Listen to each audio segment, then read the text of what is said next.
Nicked an artery. She's hemorrhaging.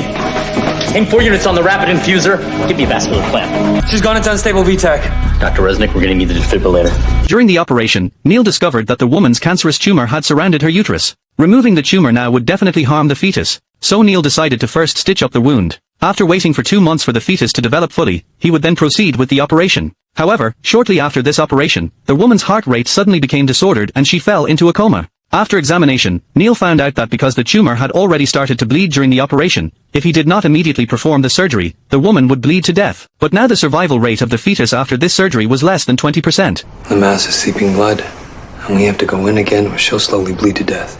We deliver the baby early, have an incubator and ventilator ready in the OR.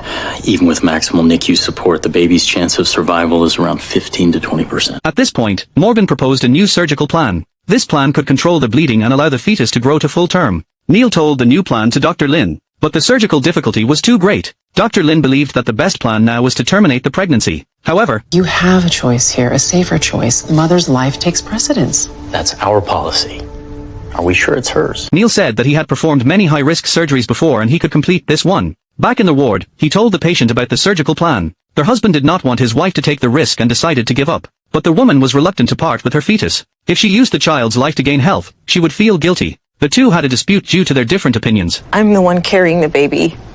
I'm the one going through the surgery. It's not your choice to make. I didn't want this baby. I don't want another baby. It's the baby that I want to hold. Seeing his wife being so determined, their husband finally agreed to this surgical plan. But the surgery still had an accident.